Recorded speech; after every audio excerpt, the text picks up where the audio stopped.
नेवासा तालुक्यातील श्री क्षेत्र देवगड येथे श्री समर्थ सद्गुरू श्री किसनगिरी बाबांच्या 42व्या पुण्यतिथी सोहळ्याच्या निमित्ताने येथील सुलक्षण यज्ञ मंडपात आयोजित त्रिदिनात्मक श्री महाविष्णू यागाची श्री गुरुदेव दत्तपीठाचे प्रमुख गुरुवर्य श्री भास्कर गिरीजी महाराज व उत्तराधिकारी स्वामी श्री प्रकाशानंद गिरीजी महाराज यांच्या हस्ते सोमवारी दिनांक 24 मार्च रोजी पूर्णाहुती देऊन भक्तिमय वातावरणात सांगता करण्यात आली। श्री क्षेत्र देवगड येथे श्री किसनगिरी बाबा यांच्या पुण्यतिथी निमित्ताने त्रिदिनात्मक श्री विष्णू यागाचे आयोजन करण्यात आले होते। यावेळी नेवासा तालुक्यातील येथील करजगाव येथील उमाकांत कंक व जयश्रीताई कंक या दाम्पत्यांच्या हस्ते वेदमंत्रांच्या जयघोषात अंगभूत पुण्याह वाचन, मातृका पूजन, नांदेश्राद्ध वास्तू, योगिनी, क्षेत्रपाल श्री भैरव मंडल, सर्वतोभद्र मंडल, नवग्रह मंडल आदी देवदेवतांचे पूजन अर्चन हवन विधिवत पद्धतीने पार पडले। 3 दिवस चाललेल्या विष्णू यागाची सांगता गुरुवर्य श्री भास्कर गिरीजी महाराज व स्वामी प्रकाशानंद गिरीजी महाराजांच्या हस्ते भगवान दत्तात्रय श्री समर्थ सद्गुरू किसनगिरी बाबा यांच्या प्रतिमेचे पूजन करण्यात येऊन होमकुंडात श्रीफळ अर्पण करून पूर्णाहुती देऊन सांगता करण्यात आली।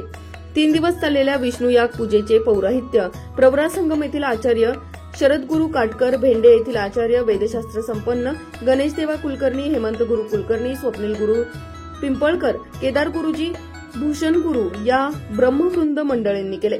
यावेळी गुरुवर्य बाबाजींसह स्वामी व ब्रह्मवृंद मंडळींचे संतपूजन यागाचे यजमान उमाकांत कंक व जयश्रीताई कंक यांच्या हस्ते करण्यात आले। यावेळी झालेल्या विष्णू याग प्रसंगी संतसेवक बाळू महाराज कानडे, तात्या महाराज शिंदे, शुभम महाराज बनकर, ईश्वर महाराज मते, संतसेवक कचरू तात्या भागवत, पंढरीनाथ जाधव, उपसरपंच भीमाशंकर वरखडे, अंबादास राजे लष्करे, धर्मप्रचारक गणेश मुरदारे, सुधीर वाकुरे, संदीप साबळे यांच्यासह भाविक मोठ्या संख्येने उपस्थित होते। राष्ट्र सह्याद्री न्यूज साठी प्रतिनिधी सुधीर चव्हाण, नेवासा।